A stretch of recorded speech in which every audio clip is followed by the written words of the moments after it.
We'll open flowchart in front of us. I'm just quickly reminding, and then we proceed with where we just paused halfway, Himalayan biomes. It is the nodal ministry that we are taking into consideration. Nodal ministry gives us 5 biomes of the country, of course, with subdivision. And it is actually handling of subdivision that is going to make and break my answer. So latitudinally, I have got 3 categories. We are done with them. It is tropical, evergreen, deciduous, and thorny. That again gives me a thumping reminder that India is example of the country that has got dominantly tropical climatic condition. That is, temperature is precisely more or less same in the entire length and breadth of the country. Every time I make this statement, I don't miss saying, you are not climbing mountains in this case. So what makes the difference is amount of precipitation. And wherever we are having favorable amount of precipitation, it will be towards evergreen. A lesser amount of precipitation, it will be towards thorny. And deciduous will be in between. Tropical evergreen incorporate 4 varieties. Littoral is very important and unique thing in terms of our country. In technical terms, global approach of study, we have to handle littoral biomes again. Littoral technically is considered to be transitional biome between true terrestrial and true aquatic. I don't consider it to be truly terrestrial, that is a land ecosystem, nor I consider it to be aquatic. It's something which is in between. But in our country, littoral is the formal constituent of forest cover. And when we are calculating our forest cover, we do give recognition to area devoted under littorals. That is the reason littoral is important category. Uniqueness in this group, because when I talk about evergreen in any of the other 3 category, moist, semi, dry, I'm actually talking about mixed diversity of deciduous plants which are generating evergreen forest. But when I talk about littorals, I'm talking about pure standing evergreen plants developing evergreen forest. Location का reminder दे रहे हैं, plants और animals का नहीं. Moist evergreen, Oceanic Islands, Malabar coast, northeast. Semi evergreen, Konkan coast and Brahmaputra valley. When I say dry evergreen, it is Coromandel. What we have tried to apply is that moist evergreen and dry evergreen अपने आप में बिल्कुल unique सा habitat है. उनको हमें बिल्कुल separately ही judge करना चाहिए. But when it comes to semi evergreen, I can actually identify it to be the better version of deciduous. इसलिए आपको ऐसे समझाया, semi evergreen से moist deciduous से dry deciduous, and dry deciduous से generalized thorny, is I'm decreasing the amount of precipitation and changing the biome. Because once you try to understand it, आपने Kendrew's classification ले लिया, Stamps classification ले लिया, location अपने आप बहुत clearly हो जाती है. Which are the locations where I find littorals, entire shoreline of the country? I just missed the name of the student. Some of you have asked me the question, what is the difference between swamp and littoral? Do remember, all swamps are not littoral habitat, but all littoral habitats have got swampy nature. Run of Kutch भी तो swampy है. क्या उसको आप littoral बोलोगे? नहीं, वो salt marshes है. Swamp is waterlogged condition. So I count littoral as a constituent of swamp, but all littorals as a swamp, all swamps cannot be littoral. That is how we take up the difference. So swampy is much more broader term. Okay. When I talk about, बोलिए.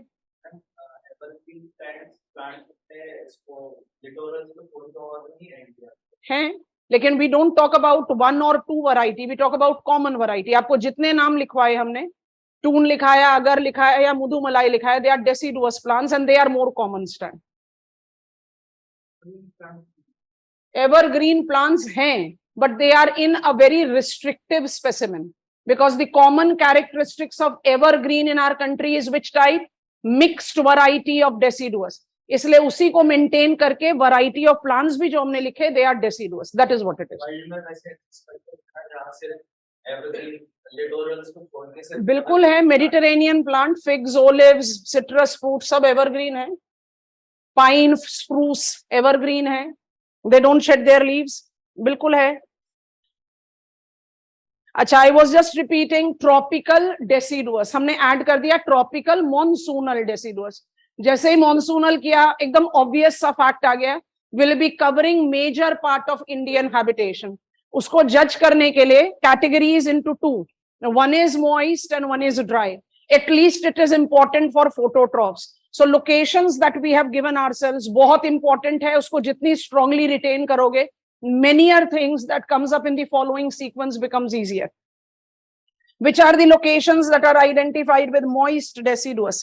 तो Utkal coast आएगा, किसने लिखा है answer ये वाला? शाबाश Ashish. Utkal, Gangetic plain, चोज, Narmada Tapi, Bangalore Mysore table land, dry deciduous, Punjab to Gujarat, major part of plateau interior. Major part हमेशा ऐसे ही लिखना आंसर में भी, क्योंकि जैसे ही आप जनरलाइज थॉर्नी निकाल दोगे, अपने आप पता चल गया कहां we are having deciduous. When I take reference of deciduous habitat, I do identify precipitation to be seasonal and precipitation amount more than 150, less than 150। तो ज्यादा डिफरेंस नहीं है, बस कैनोपी डेंसिटी का डिफरेंस है, वही लिखवाया आपको। Moist deciduous have some undergrowth, dry deciduous is largely devoid of undergrowth. क्या पूछ रहे हो?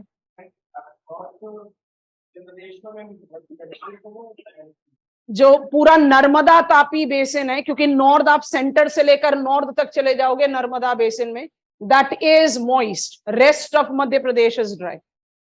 नॉर्थ नहीं कह सकते ना, विंध्यन सतपुरा का ट्रैक देखो तो वेस्ट से नॉर्थ ईस्ट की तरफ जा रहा है।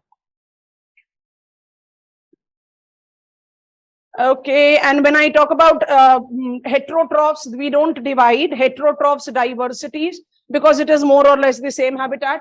और एक बड़ा simple सा support है हमारे लिए, when I'm talking about the biome that is covering major part of our country, automatically it will be representing all the major diversity of wildlife that we are having in the country. Then comes in thorny. Thorny में दोनों ही category equally important है और separately लिखने चाहिए, generalized and specialized. Generalized is a drier extension of dry deciduous. So I can have some scattered stand of dry deciduous trees. I can have thorny bushes, and I'll have those generalized specimens that are typical to the drier habitat. But once I get on to the specialized, I'm talking about Marusthali and Run. ये अपने आप में इतने unique habitat हैं कि automatically they will be supporting unique variety of plants and animals. After dealing up with these latitudinal habitats or biomes, we moved on to altitudinal.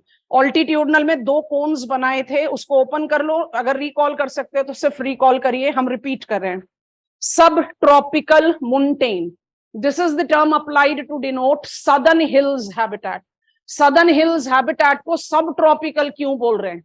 Located tropical latitude में है. Diversity is because of height. That means you are adding the colder habitat to it. So just to denote that height is adding colder habitat, it is called subtropical and montane. Southern hills में flow chart में ही दो part divide कर दिया था. Advancing monsoon beneficiary and retreating monsoon beneficiary. अच्छा, एक question का answer दे दो फटाफट से. Southern hills is also altitudinal. Himalayas is also altitudinal. No prize for guessing.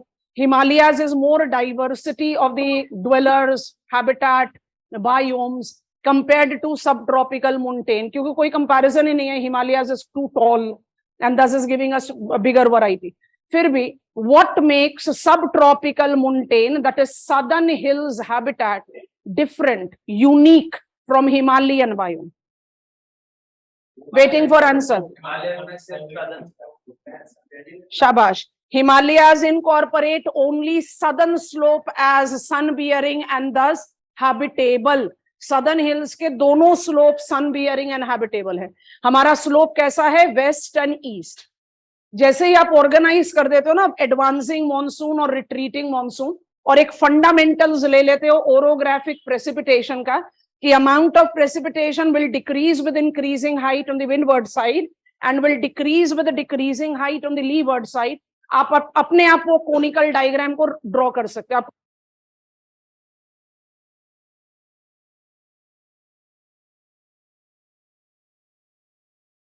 tropical montane biome, subtropical montane biome, west in Nilgiris, Anamalai, Cardamom. Repeating, west in Nilgiris, Anamalai, Cardamom will be windward, rain bearing. But in Javadi and Shevaroy, east will be windward and rain bearing. जैसे ही आपने advancing और retreating monsoon को add करा, foot biome in Nilgiris, Anamalai, Cardamom will be moist evergreen. Javadi, Shevaroy, it will be dry evergreen. With increase in height, the difference between windward and leeward side becomes less. So 700 से 1400 meters की height पर हमने दोनों ही slope पर deciduous adjust किया. Only difference is कि windward side में more moist variety है, leeward side में more dry variety है. And beyond 1400 meters of height, nodal ministry very strongly says difference gets compensated. Open-ended characteristics लिख दिया wet montane, चाहे आप windward slope पर हैं, चाहे आप rain shadow slope पर हैं, similarity है. अगर आप अनाईमुदी या अगस्त्यमलाई या डोडा बेटा like tall peaks हैं, you can have defined temperate habitat also, because it is of the different height, so we don't get into that specification and simply say wet montane. माने similarity आ गई in the biomes that is developed in west and eastern slope. This is how we have learned southern hills, and then we moved to Himalayas. Himalayas में आपको एक base diagram बनाकर समझा भी दिया था. Akanksha, sholas are included in grassland. I'll be talking about it today. Please give me time. I have not talked about all the vegetation as of now. When I take reference of Himalayas, it is divided into three. कल भी आपको बताया Stamps classification. Montane climate, climatic region number 1 is very unique mountainous climatic region, जहां हर height के साथ अलग temperature, अलग habitat and अलग biome होगा.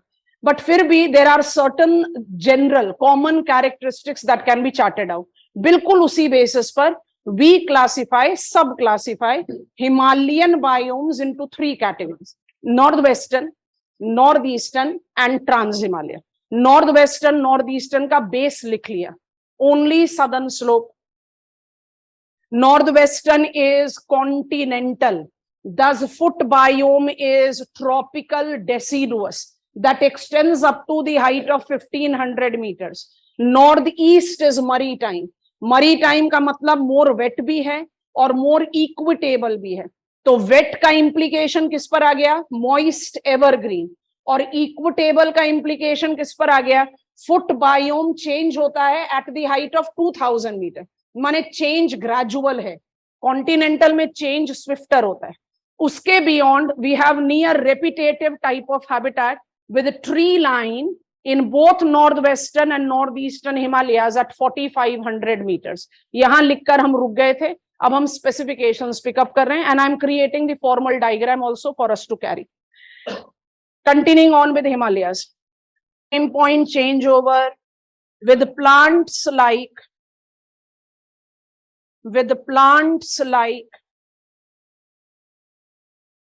maple, oak. Same point changeover, prominent heterotroph varieties, सब नए नाम हैं.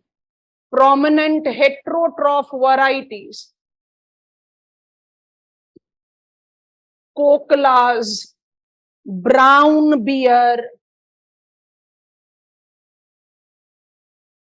musk deer, that is coniferous forest, is developed. Next point, it includes plant varieties. It includes plant varieties as pine, spruce. ये evergreen plant है और ये forest भी evergreen है. Pine, spruce. Same point changeover. It includes specialized heterotrophs.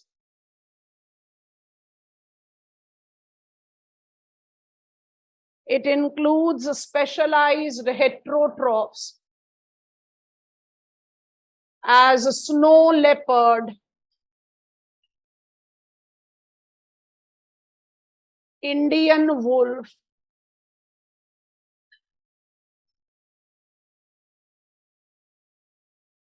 hangul. बार बार आपको बता रहे हैं, सारे नाम लिखवा रहे हैं जिनका हमारा रिकवरी प्रोग्राम चल रहा है लगभग. hangul, hangul is a subspecies of red deer. Change over. The highest, last bullet point लिख रहे हैं, the highest altitudinal habitat extends beyond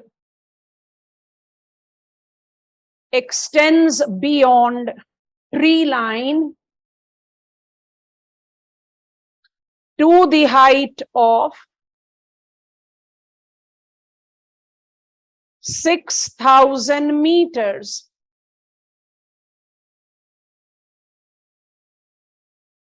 It includes, same point, change over, moss and lichen.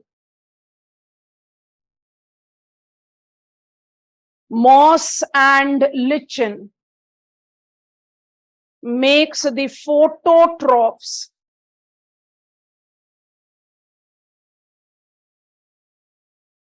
Final point star mark के साथ लिखिए, dwellers of taiga. Dwellers of taiga, snow leopard ले लो, Indian wolf ले लो, कोई भी एग्जांपल ले लो, tends to migrate to tundra during summers.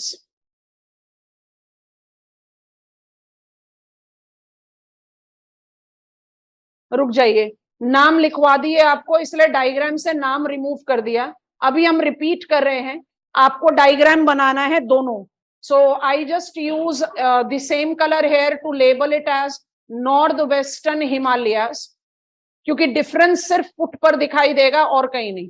और हम यहाँ पैरेलल कोन बना देते हैं नॉर्थ ईस्टर्न हिमालयास का.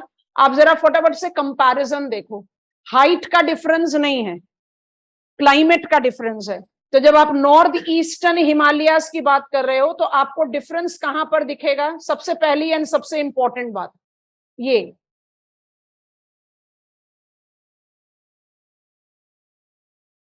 क्योंकि इसके बाद आप हाइट रिपीट कर रहे हो, 3800 metres,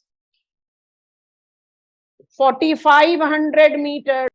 it is absolutely a misconception कि नॉर्थ ईस्टर्न पार्ट में हाइट नहीं है, कंचनजंगा है. हम पूर्वांचल की बात थोड़ी ना कर रहे हैं, हम किसकी बात कर रहे हैं? Himalayas, north eastern Himalayas. तो बहुत ध्यान से समझ कर देखो, ओवरलैपिंग डायग्राम को कॉपी करेंगे, उसके बाद आगे लिखेंगे. When it is north western Himalayas, मेरा फुट हैबिटेट वही तो होगा जो इंडिया से कंपैटिबल हैबिटेट है. हाइट बढ़ाओगे तभी तो कोल्डर कंडीशन शुरू होगी. तो 1500 मीटर्स की हाइट तक आई have got Indian biome, typical Indian biome. तो मेरे पास कौन कौन से हेट्रोट्रॉप्स और फोटोट्रॉप्स हैं? सब रेपिटेड नेम्स हैं. जब आप 1500 मीटर से 3800 मीटर्स की हाइट पर जा रहे हो, you have created much colder condition, not that easily found in India. यहां पर कौन सा हैबिटेट डेवलप हुआ? Temperate deciduous. प्लांट वैरायटी भी चेंज हो गई. मैपल, जो कनाडा के फ्लैग में प्लांट लीव आता है, maple is a very typical deciduous plant relating to colder climate. तो मैपल, oak, chestnut, poplar, अलग अलग varieties of plants, they are very typically confined between the height of 1500 meters to 3800 meters. Mind it, 1500 to 3800 and is temperate, और foot से 1500 is tropical, हैं दोनों ही deciduous. जब आपने habitat change करके plants change कर दिया तो हेट्रोट्रॉप्स भी तो चेंज ही होंगे. Musk deer, Kasturi is very specialized heterotroph that we are confining here.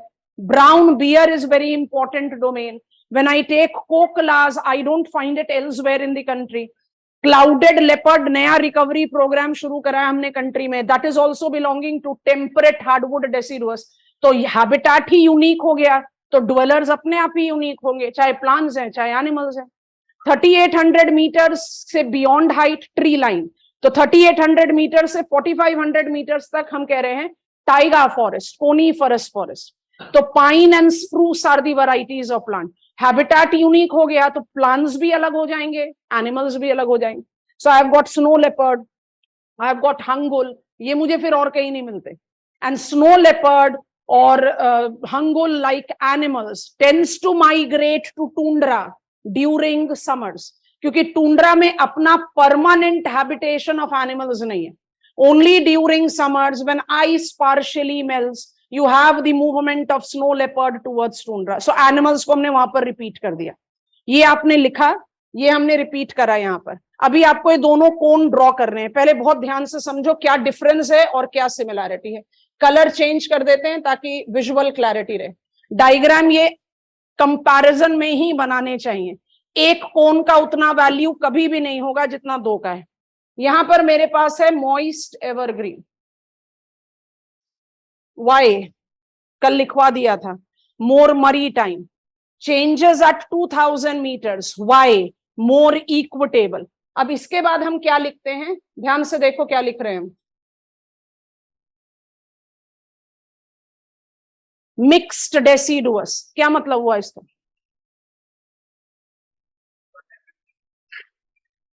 क्या मतलब हुआ, जितना आप 2000 मीटर्स के हाइट के पास रहोगे it will be tropical deciduous, जितना 3800 मीटर्स के हाइट पर चलते चले जाओगे it will be temperate deciduous. So it is giving you the mix of deciduous. उसके बाद रिपीट कर दो same, 3800 metres to 4500 metres tree line, क्या एडजस्ट करोगे, टाइगा। उसके बाद क्या एडजस्ट करोगे, टूंड्रा। उसके बाद आपका कोई हैबिटेट ही नहीं है, क्रॉस मार दो। आगे बात समझ में।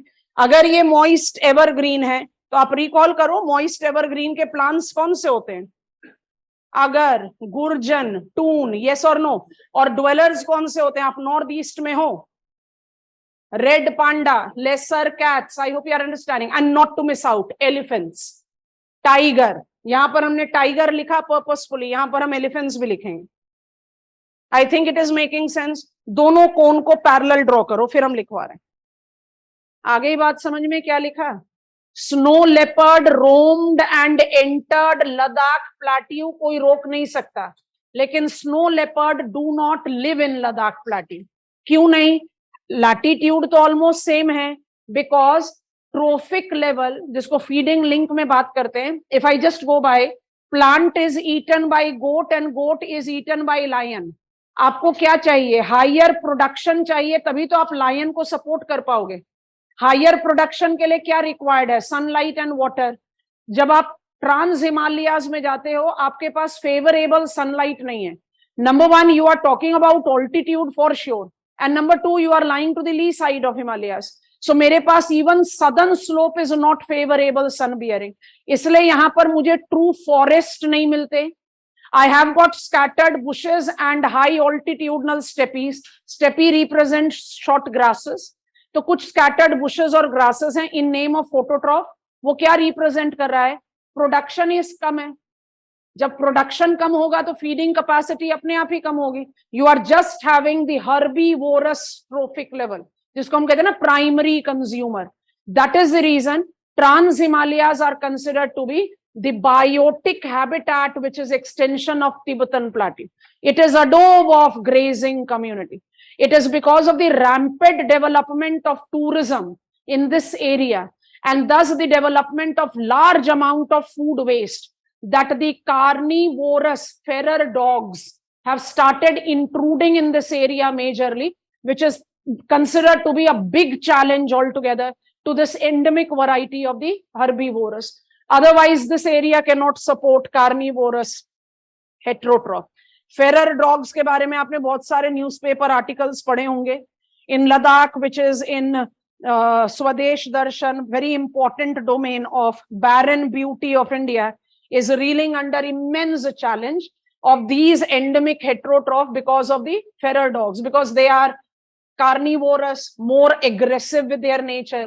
they are definitely creating challenge. So are feral dogs truly the dwellers of Trans Himalayas? Na, they have been attracted there because of the rampant availability of the food waste. So they can easily feed on them and they are creating challenge for these endemic varieties.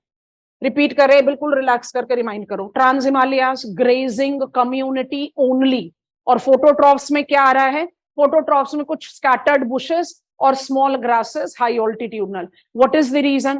I am not in the favourable sun bearing characteristics. बाकी दो Himalayan domain को कैसे जज करा? Simple southern slope का conical dimension लेकर. वो मुझे क्या बता रहा है? Because I have got height beyond tree line, मेरे पास ऑल्टीट्यूडनल मल्टीपल हैबिटेट दिखाई देते हैं. वो मल्टीपल हैबिटेट दोनों ही जगह रेपिटेटिव है, barring the exception of foot. तो ये बड़ी कॉशियसली अप्लाई करना जरूरी है. Moist evergreen in north eastern Himalayas and tropical deciduous in north western Himalayas is the major difference. उसके बाद तो मुझे कंपनसेटिंग सिमिलैरिटी दिखाई देती.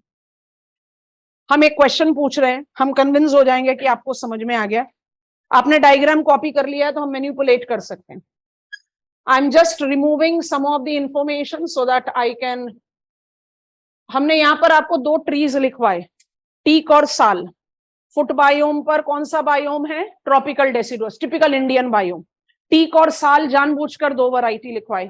रिकॉल करो, ट्रॉपिकल डेसिडुअस में साल को एडजस्ट करा था एज मॉइस्ट डेसिडुअस और टीक को एडजस्ट करा था एज ड्राई डेसिडुअस. मेरा आपसे क्वेश्चन है, इस हैबिटेट में, ये वाला आपका हैबिटेट, फुट से लेकर 1500 मीटर्स तक की हाइट, कोई रैशनल दे सकते हो कि कहां पर ज्यादा टीक होना चाहिए और कहां पर ज्यादा साल होना चाहिए?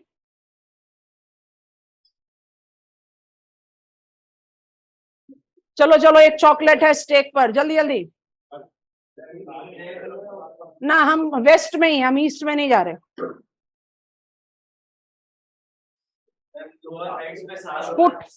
फुट से लेकर 1500 मीटर्स की हाइट पर आपने ट्रॉपिकल डेसिडुअस डाला.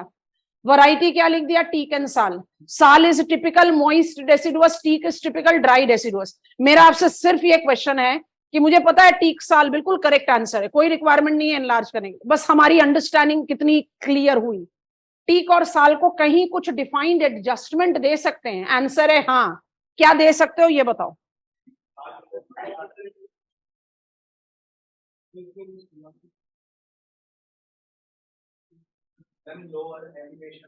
शाबाश.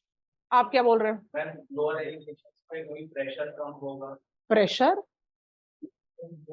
ना, हमें करेक्ट आंसर मिला है वर्चुअल क्लास में. आप लोग बताओ, हम वेट करें फिर हम बता रहे हैं. क्यों? ऑल्टीट्यूड के साथ प्रेसिपिटेशन भी डिक्रीज होगी और फुट पर तराई भी तो है, चोज भी तो पढ़ा. यस और नो? मतलब फुट पर ज्यादा जाएगा साल, 1500 मीटर्स की हाइट पे जाएगा teak. Is that comfortable with us? You have to take this kind of clarity, क्योंकि जितनी आप क्लैरिटी से समझते हो उतनी क्लैरिटी से आप लिखते हो, नहीं तो ऐसा लगेगा रैंडमली कुछ मगअप करके लिख दिया. तो टीक साल बिल्कुल डिफाइंड है, no denial there. But more I go towards foot, I will be having more sal. चोज पढ़ा, वही वाला लॉजिक लो. फिर ओरोग्राफिक प्रेसिपिटेशन का लॉजिक ले सकते हो, but secondary, because don't forget you are in continental part. वहां प्रेसिपिटेशन का इतना मेजर रोल नहीं है, because you are into much north and west area. Amount of precipitation decreases from south to north and east to west in extra peninsula. So you have won the chocolate. Shabash.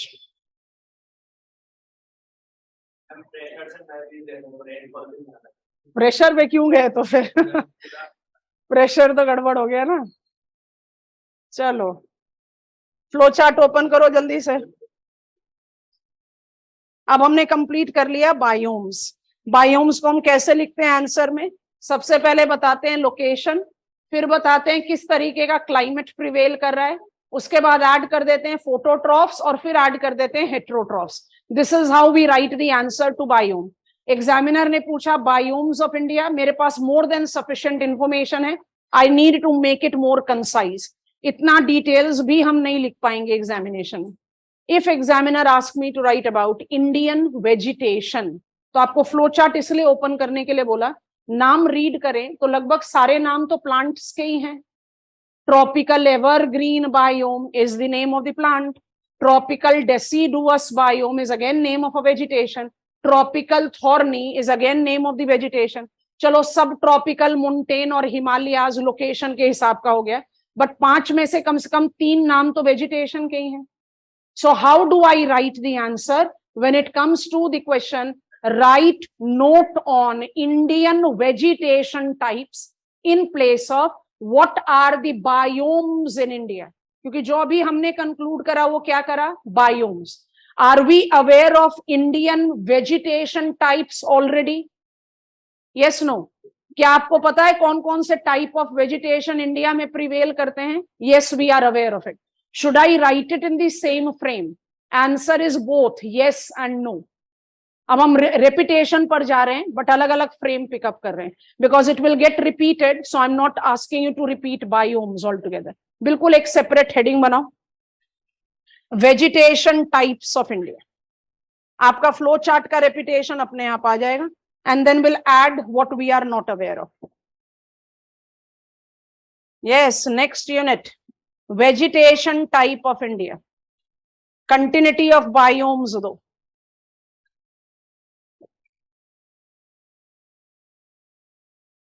ऐसे समझिए class, आप biomes लिख रहे हो तो क्या लिख रहे हो? आपने इंडियन बायोम्स पढ़ लिया, so when you write about biomes, what do you write?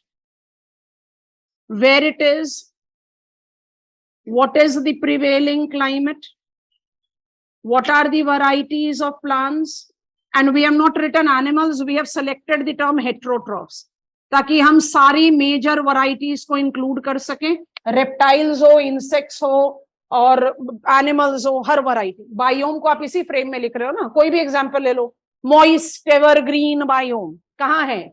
Malabar coast, north eastern state. Why? Because climate is maximum part of year precipitation, that too more than 250 centimeters. Which type of plant? Densest canopy of diversity deciduous plant that is creating evergreen forest. फिर नाम बता दो, अगर, gurjan, twin, धूप। And then what are the heterotrophs? I have got specialized specimen as a red panda or Malabar civet. I have got generalized specimen as tiger, elephant and swamp deer. ऐसे ही तो करा ना सारा बायोम? Yes, no. अच्छा, अगर biome पर answer लिख रहे हो तो ये फ्रेम बनता है, पर अगर एग्जामिनर ने पूछ लिया right about Indian vegetation, biome नहीं पूछ रहा, वेजिटेशन पूछ रहा है, तो मुझे तो ऑलरेडी पता है इंडिया में कौन कौन से प्लांट वैरायटी है। यस और no? I am already aware of it. तो एक लॉजिकल पॉइंट पहले डिराइव करते हैं। If you are writing about vegetation, vegetation is regulated by climate and that is regulated by location. तो यहां पर भी आंसर का फ्रेम होना यही चाहिए।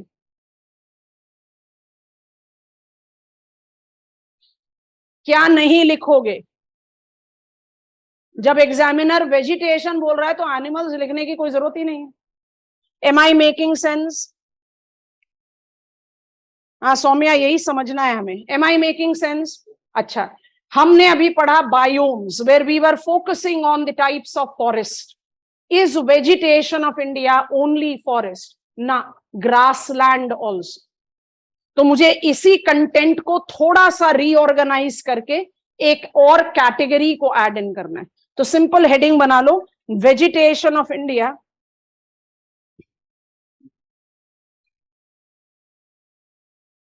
and you can write it as a flow chart or you can just make the list. Vegetation of India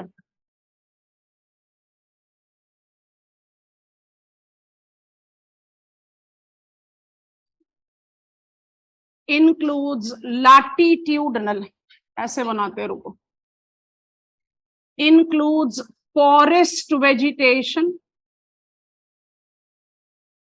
and grassland vegetation. अपने आप से पूछो, ग्रासलैंड तो टच ही नहीं करा।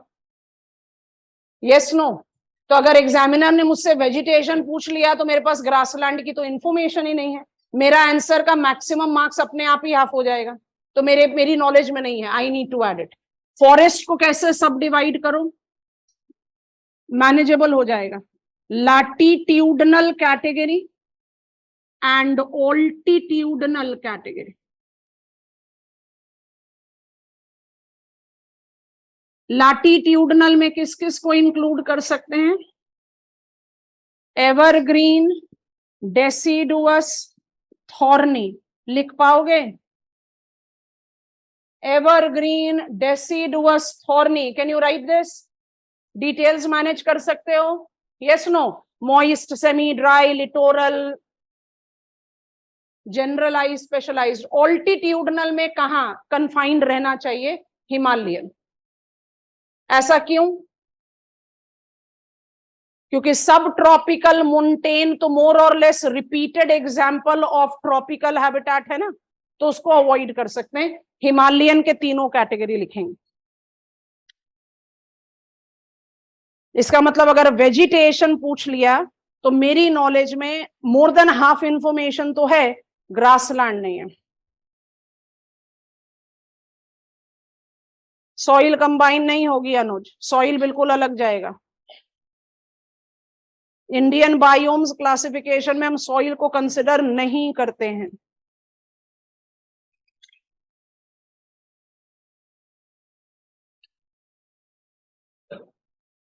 पहले मुझे बताओ क्या कॉन्फिडेंस लेवल है? Are we confident that we are in the position of writing forest vegetation? है ना? आपको बहुत आराम से कैटेगरीज पता है, आप कहां पर लोकेशन है, क्या क्लाइमेटिक कंडीशन है, कौन कौन सी वैरायटीज ऑफ प्लांट्स है, फुल स्टॉप. कंसाइज डेफिनेटली करना पड़ेगा, थोड़ा सा रीऑर्गेनाइज करा है, ज्यादा भी नहीं करा. लेकिन क्या चीज हमारी नॉलेज में नहीं है? 2020 से ग्रासलैंड, एक्चुअली टेक्निकली स्पीकिंग तो 2015 से ग्रासलैंड स्लोली स्टेडली बड़े स्ट्रॉन्ग लाइमलाइट में आ रहा है. तो in the present perspective vegetation को सिर्फ फॉरेस्ट कंसिडर करना अपने आप में इनकम्प्लीट है. तो बहुत इंपॉर्टेंट है कि वेजिटेशन पर क्वेश्चन आए, फॉरेस्ट वेजिटेशन लिखा हुआ है तो ग्रासलैंड छोड़ दो. लॉजिक. वेजिटेशन पर या what are the plant varieties that are existing in India, कुछ इस तरह का क्वेश्चन आए तो फॉरेस्ट के साथ ग्रासलैंड को भी ऐड करेंगे. I think I have made sense. ये वाला कॉलम हमारे पास है ऑलरेडी, नहीं जा रहे, ये हमारे लिए बिल्कुल नया है. तो फ्लो चार्ट के साथ सब हेडिंग बना लो, ग्रासलैंड, वेजिटेशन, बायोम, ताकि हमारे पास ग्रासलैंड बायोम की इंफॉर्मेशन भी आ जाए. आपको ऑलरेडी पता है, दो ग्रासलैंड वेजिटेशन ही पढ़ रहे हैं, बाद में एंड में स्टार मार्क करके हेट्रोट्रॉप्स भी ऐड कर देंगे. आपको ऑलरेडी पता है. बता दो जरा कौन कौन से ग्रासलैंड ड्वेलर्स बताए थे आपको? नहीं, एशियाटिक लायन तो जाएगा ड्राई डेसिडुअस के साथ. गिर फॉरेस्ट तो ड्राई डेसिडुअस में गया ना. Grassland, bustards, vulture, wild buffalo, yes, no? So you are taking ना, desert fox तो desert में गया. भाई क्या गड़बड़ कर रहे हो? Great Indian bustard, desert foxes, chinkara are for marusthali. Other three varieties of bustards: McQueen, Lesser Florican, Bengal Florican. You are aware of that grassland can be correlated with vulture. You are aware of wild buffalo as the grazing, Nilgai as the grazing. So you are aware of some of the names. So we can add that, we can avoid it. But grassland biome करके अगर question पूछ ले तो एक बार just reminder के लिए कि इसमें ये हेट्रोट्रॉफ्स ऐड कर, फोकस रहेगा प्लांट्स पर. चलो, grassland vegetation, point number 1, alpine meadows. Underline करो. रिलीफ स्टडी को रिकॉल करेंगे class. Alpine comes from Alps. Alps is young fold mountain in Europe. It draws international boundary between, फटाफट. अरे बाप रे, कहाँ गए? हमने गलती कर दी पूछ के क्या? ऐसे ऐसे नाम दे रहे हो आप लोग ने तो. क्या नाम है वो cricketer and ex prime minister Imran Khan. Imran Khan की ज्योग्राफी की नॉलेज को शेमफुल कर दिया. चलो अब आने शुरू हुए सही answer. Yes, it forms international boundary between Italy and Switzerland. Alps से नाम आता है अल्पाइन, और ये कहीं मिसलीडिंग हो सकता है because how we are talking about alpine, we are in India. Basically, Alps are the most studied young fold mountain. तो in the context of any mountain feature, जैसे हम कहें सियाचिन इज अल्पाइन ग्लेशियर, इसका ये मतलब नहीं है कि ये ग्लेशियर ऑफ एल्प्स है, इसका मतलब है it is glacier of tall young fold mountain. So alpine is referred as a representation term derived from Alps because Alps are the most studied young fold mountain. तो alpine meadows लिख रहे हैं, पहला grassland type of our country. जरा जल्दी जल्दी से help कर दो, क्या क्या लिखना चाहिए इस alpine meadows मतलब किस पार्ट ऑफ इंडिया में हम हैं, पहले ये तो बता दो. We are in Himalayas, we are in Himalayas. तो हिमालयाज में कौन कौन से ग्रासलैंड्स आपके राडार पर ऑलरेडी आ गए when we were learning biomes or we were learning relief? Tyga tree है, प्लांट फॉरेस्ट है, ग्रासलैंड की बात कर रहे हो. अब जाओ, हम नहीं पूछ रहे टुंड्रा टाइगा, इसको हम बोलते हैं इंकी पिंकी पोंकी कि वाइल्ड गैसेस मारते जाओ. नहीं, ये गलत, ये फिर सही, ये फिर गलत. Yes, it's margs, bugyals. And अभी 2 मिनट पहले लिखा high altitudinal steppes of trans Himalayas. Yes और नो लिखो. अब alpine meadows, alpine meadows underline करिए, क्विक बुलेट पॉइंट्स लिखिए. It includes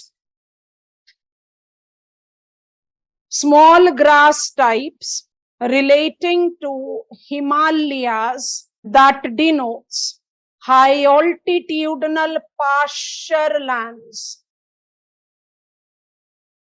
High altitudinal pasture lands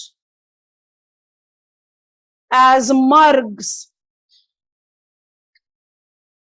or bugyals. Next bullet point. It also includes trans-Himalayan steppes that do combines scattered bushes. B. Tropical grasslands. It principally includes savanna with bamboos and runners, with bamboos and runners as the grass variety. Star mark point.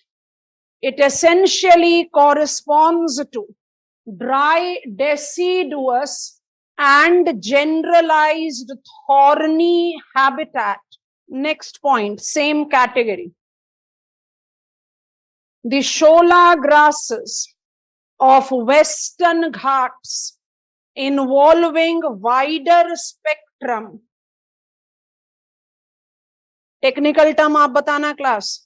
Involving wider spectrum of scattered trees. शाबाश. Wooded grassland bracket में लिखो, wooded grassland. Also forms tropical grassland type. Arid or dry grasslands. Arid or dry grassland. आप लोग मेरी बिल्कुल एकदम 100% मदद कर सकते हो, कर दो. शाबाश आशीष. दूसरा नाम भी सोचो, सोचिए सोचिए. Grassland, come on. Arid, acacia. Acacia is the tree variety, not the grass. Sabai. Good virtual class students, आप जरा जल्दी जल्दी आंसर है. आप लोग बैठे हुए हो बिल्कुल ही. क्या नाम है? 2. एरिड मतलब आप कहां चले गए? स्पेशलाइज्ड. तो Banni grasses of Kutch. Come on. Rann is also arid. Yes, no. And sabai grasses in Marusthali. Yes, लिख दो फटाफट से. It includes specialized grasses as bunni in Kutch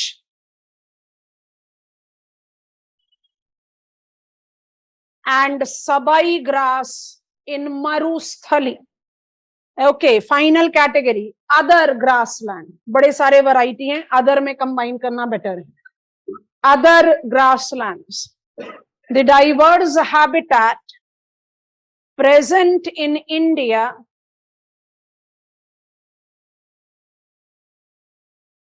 also support growth of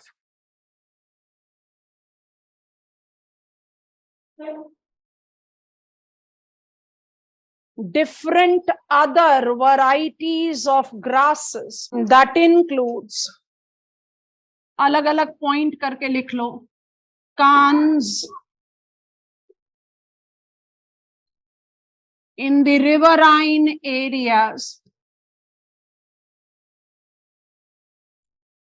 beach grasses, I don't need to write, in coastal areas, these, the floating grasses, kahan? Manipur, Loktak Lake.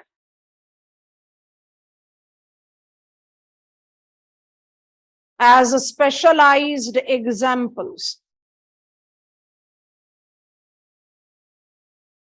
2 minute के लिए रुको. Grasslands अपने आप में एक different type of vegetation है. We call them the vegetation that can include uninterrupted small herbaceous plants with some scattered trees. तो UNESCO से डेफिनेशन लेकर wooded grassland and pure grassland को डिवाइड कर दिया है. हमारे कंट्री में ग्रासलैंड को बिल्कुल सेपरेट रिकॉग्निशन नहीं मिलता. It is included as part and parcel of forest, but of late we have started becoming slight cautious with grassland. Why and how अभी लिखवा रहे हैं आपको. When I talk about the principal grassland types in the country, number 1 alpine meadows and number 2 the tropical grasslands as savanna.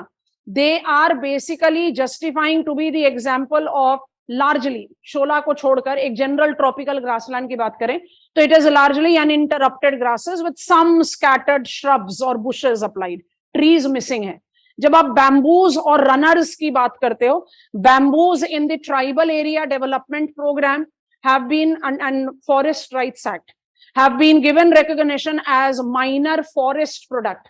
तो हमारे country में bamboo को आप ऑफिशियली ज्यादा काउंट करते हो नॉन टिम्बर फॉरेस्ट प्रोडक्ट के साथ. तो you are counting it as forest rather than grassland. But अगर आप बैम्बू को इमेजिन करोगे तो रनर्स अपने आप इमेजिन होगा. Bamboos are technically grass. कितनी हाइट होती है? 1.8 to 3 meters. माने they are too tall to be grass and too short to be trees. They are something in between, and same as runners. So when I talk about tropical savanna that we are having in our country, we are having bamboos and runners, which provides the true habitat that support bustard, vulture, wild buffalo like heterotrophs. तो ये बड़ा important habitat है. Wooded forest के साथ जब आप wooded grassland add करते हो, then you use the term शोला. आपने वेस्टर्न घाट्स पढ़ा है, सह्याद्री. सह्याद्री के विंडवर्ड साइड में आपको या तो मॉइस्ट एवरग्रीन या सेमी एवरग्रीन मिलेगा. लीवर्ड साइड में डेसिडुअस के साथ थॉर्नी मिल सकता है. अगर कोई in between flat altitudinal area होगा, वहां पर we can have high altitudinal grasses. उनको कहते हैं shola grasses. So shola grasses makes up the example of wooded grassland in the country. So principal categories of grassland in the country is alpine meadows, वो बहुत specifically हमारे study में आया. Tropical savanna वो नहीं आया हमारे स्टडी में. We never talked about bamboos and runners and shola, so that is important. Then it is drier grassland. It was there in our radar already, whether it is bunny or it is sabai grasses. And when I talk about others, चाहे वो गोदावरी का riparian area है, चाहे वो गंगा का riparian area है, the grasslands that I see into the catchment area of rivers are collectively called cans. Similarly, the grasses that I see in the onshore beaches लिख दिया तो onshore ही होगा.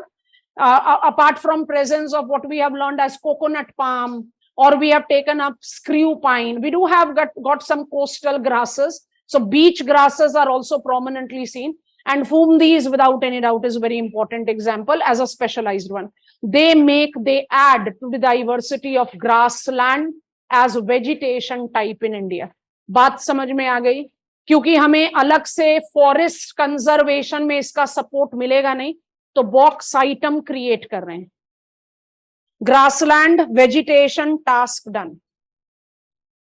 After writing you will box the information now. Continuing on with grassland. Change over and write. The grassland habitat. Runners are like bamboos, Ashish. I think I have answered your question. हाँ, उसको floating grasses भी तो बताते हैं ना, वो वही तो हो गया ना, dead organic matter which is providing on the support to the other dwellers. Okay, grassland biome, vegetation नहीं लिख रहे, biome लिख रहे हैं. Grassland biome is considered to be most neglected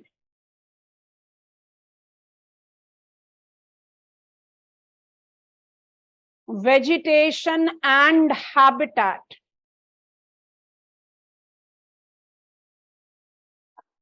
in the country.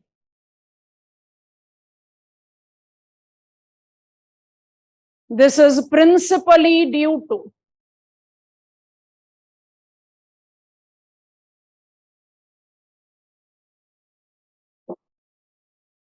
its consideration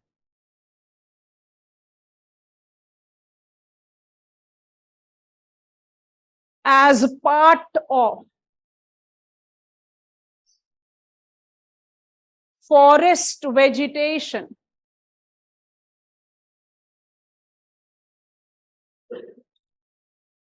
Next point.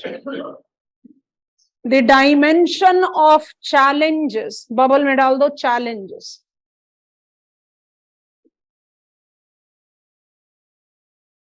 Relating to Indian grasslands includes largely converted to wasteland due to large scale destruction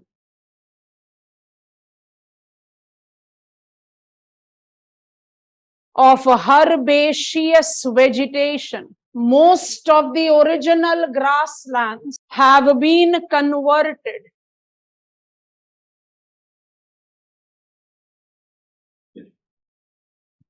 as land filling sites in India. Overgrazing is another important challenge that led to the mobilization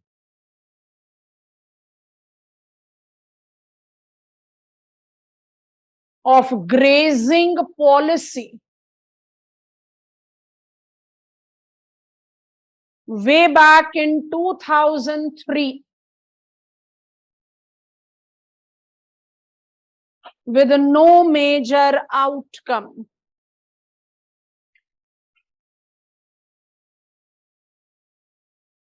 Next challenge. Ever increasing growth of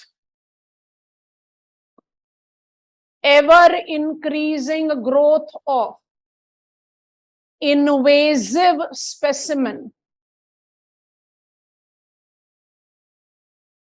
Final challenge. Detrimental effect of climate change. Why grasslands are largely destroyed? Because they are neglected. आप grassland को by default consider कर रहे हो forest के साथ. Grasses का challenge और grasses का prospect forest के साथ combine तो नहीं हो सकता. There has always been the debate that has put forth by environmentalists. Who should be given responsibility of the destruction of grassland? क्योंकि grassland का plight ये है कि आप किसी भी एक specified category में count ही नहीं हो रहे. Are you terrestrial? Yes. You cannot be counted in aquatic. In terrestrial, are you forest? No. There is no policy provision towards grassland. तो इसका मतलब साफ हो गया कि forest conservation, you cannot do this, you cannot do that. All provisions is right at place, including the legal provision. But grassland is belonging to everyone with no one having responsibility. So why it is most destroyed? Because it is most ignored. What are the challenges that we applied to it? It has been dominantly converted to wasteland. Country's major land filling sites are the erstwhile grassland. Overgrazing is a problem. Invasive plants is a big problem for the grasses. Fumdis ko bhi le lo, sabai grass ko bhi le lo. They are too unique to be protected. And when I'm talking about that grassland is not given their due share of recognition, आप कहां बात करोगे invasive plant को control करने की? आपका focus तो forest की तरफ ही रह गया. And the no final nail in the coffin, change of the climate. Overall habitat destruction तो हो ही रहा है, and then change of the climate makes it more difficult for these grasses basically to support and survive themselves. So India do identify at least these 5 points of challenges that the grassland vegetation / biome is suffering from. What are we doing? So just make the last subheading for grassland और इनको box में डाल दें.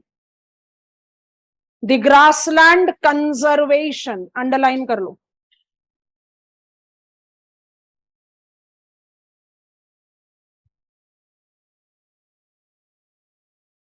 Point number 1 लिखेंगे.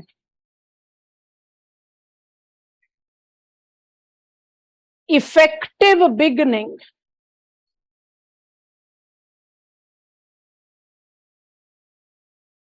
of grassland conservation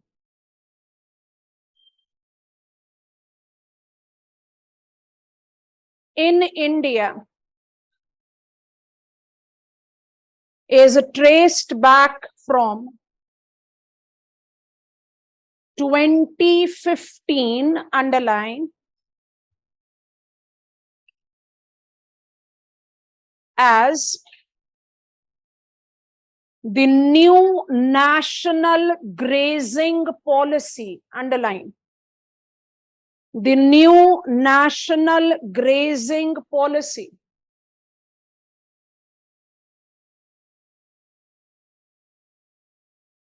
specified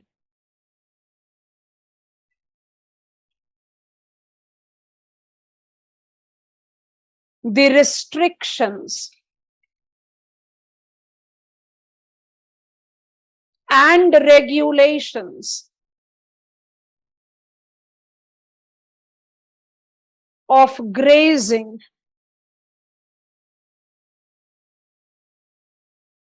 in the vulnerable categories of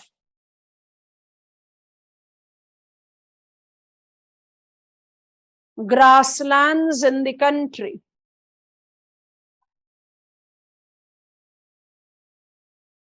Next, the EIA, Environment Impact Assessment,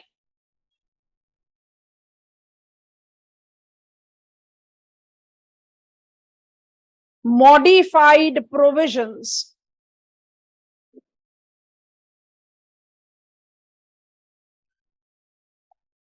(2019) gives recognition to grasslands in ecologically sensitive areas,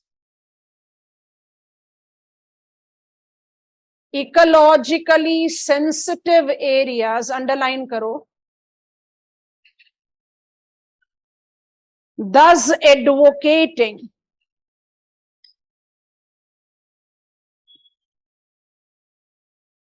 inclusion of grasslands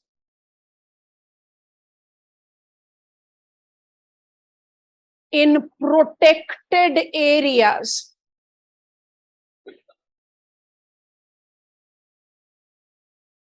final point under Wildlife Protection Act, under Wildlife Protection Act 1972, recovery programs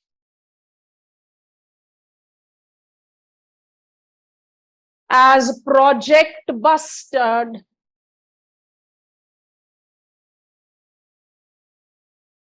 Project Vulture,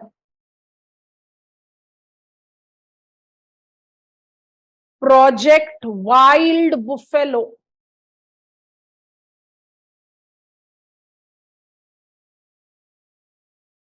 By default is inducing regulations to grassland habitat.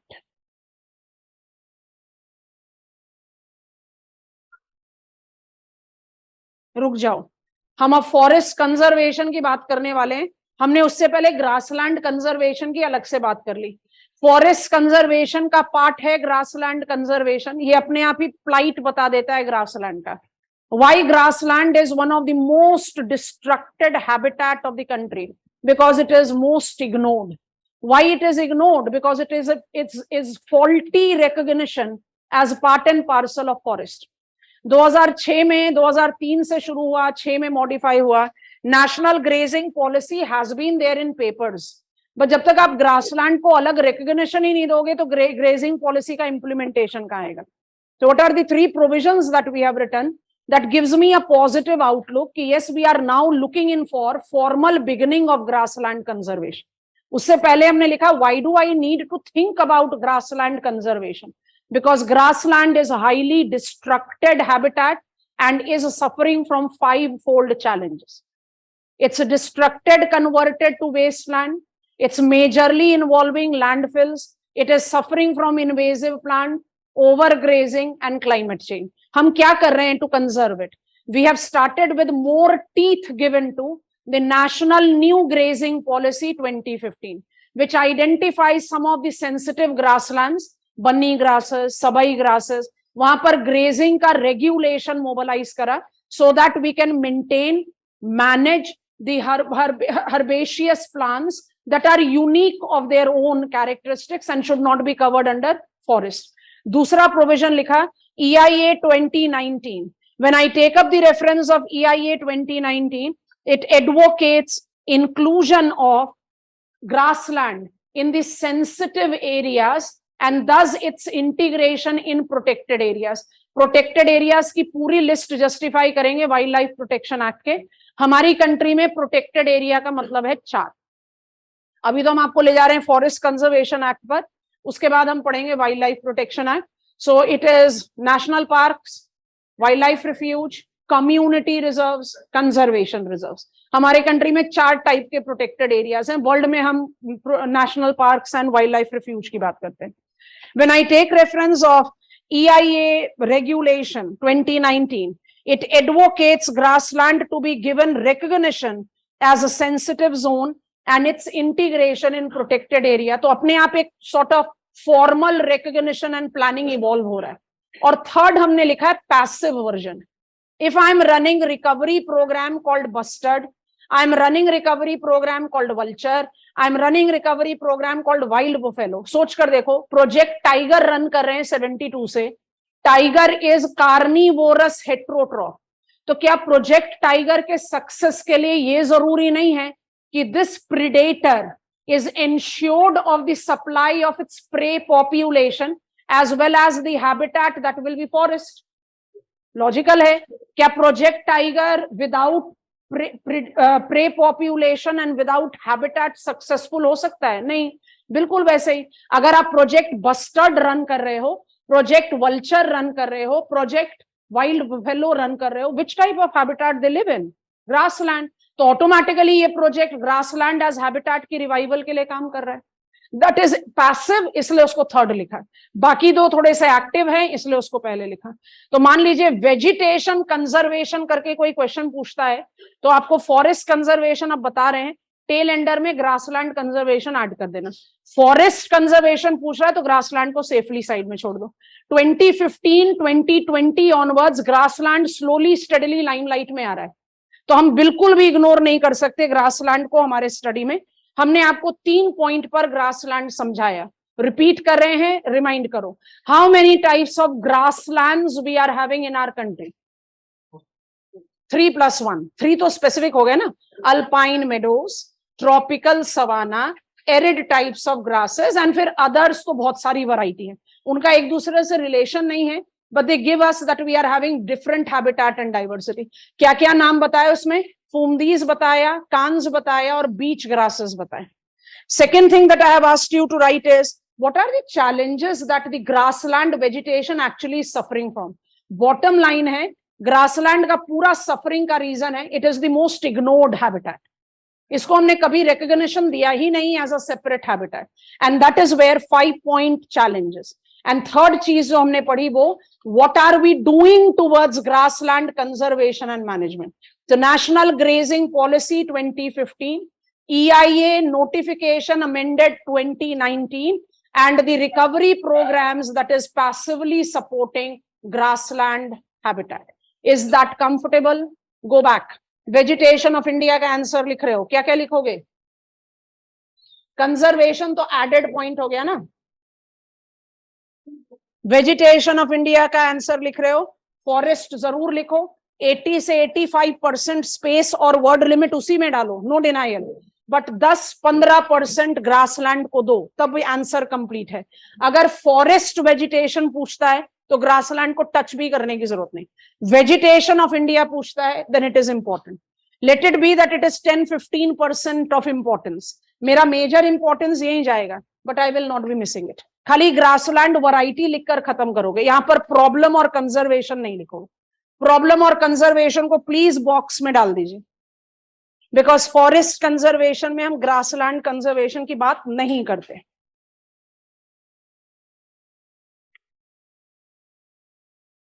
Link पकड़ो class, अब हम repeat कर रहे हैं, of course हम सारी information repeat नहीं कर रहे, लिंक रिपीट कर रहे हैं। Step 1 we learned climate, then step 2 we learned biomes of India. Biomes gave me understanding of which are the types of vegetation that I have in the country. Once I'm done with what type of vegetation we are having in country categorized as forest and grassland, I know that grassland conservation is precisely new evolved ideology, and it has got something which is just at a preliminary step of the beginning, तो उसको safely study करके side में रख दिया। What are we doing in forest conservation?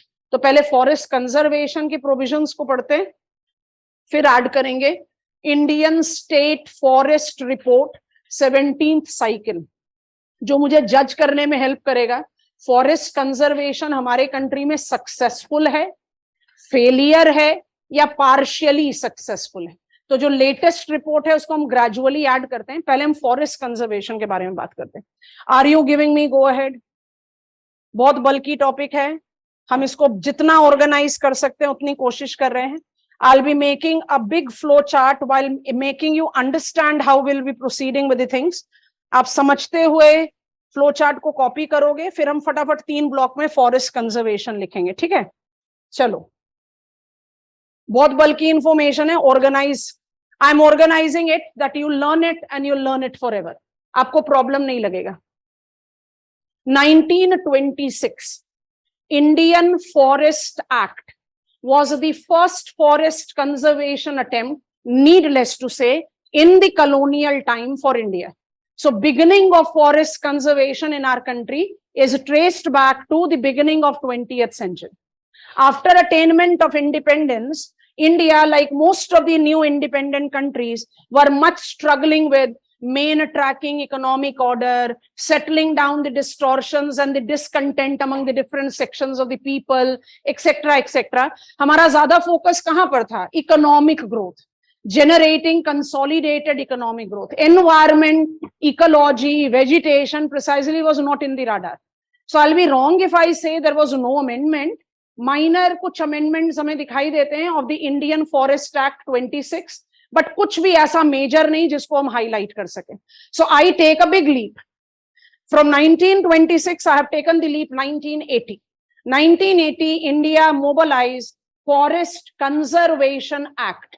Forest conservation act is one of the 3 flagship laws that regulates functioning of the nodal ministry, ministry of environment, forest, climate change. कौन कौन से other 2? Forest conservation अभी हमारे radar पर है, wild life protection act 1972 इसके बाद पढ़ेंगे, एंड एनवायरमेंट प्रोटेक्शन एक्ट 1986। अभी थोड़ी देर पहले आपने लिखा EIA. EIA provisions are being notified and implemented under the provisions of Environment Protection Act, EPA 1986. Ministry of Environment, Forest, Climate Change functions in the domain of these three flagship laws. तो forest conservation का formal beginning हमारे country में कब हुआ? It was in 1980. समझते हुए flow chart बना रहे. Forest conservation is equal to,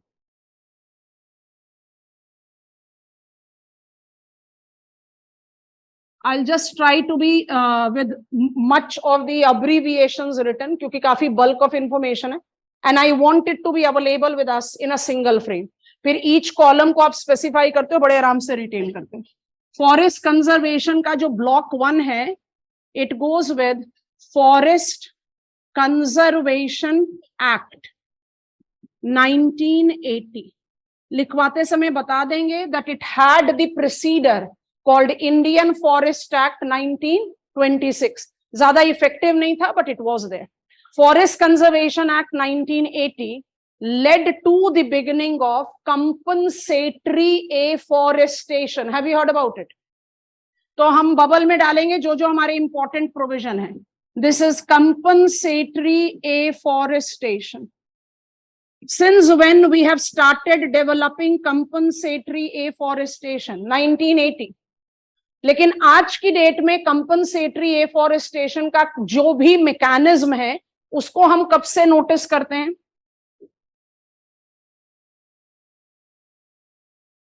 Heard about it?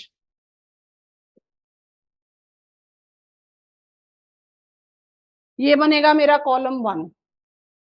Compensatory afforestation management and planning authorities.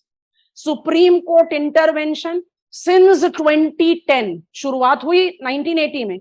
Since 2010 compensatory afforestation came up as much more practical and fruitful attempt of the forest conservation. कैसे क्या वो details में पढ़ेंगे. Once we cover up this column, I become aware of one major dimension of forest conservation in our country. What is that? Compensatory afforestation. क्या सिर्फ compensatory afforestation forest conservation का dimension है? नहीं. I go back in time. 1980 forest conservation act led to lack of successful results. After 7 years of its implementation, we started realizing nahi, things are not going the way we wanted it to. Thus, there was the block 2 of our study. Let me change the color.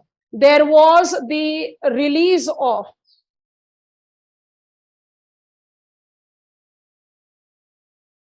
National Forest Policy. So National Forest Policy कौन से year का हम notice कर रहे हैं?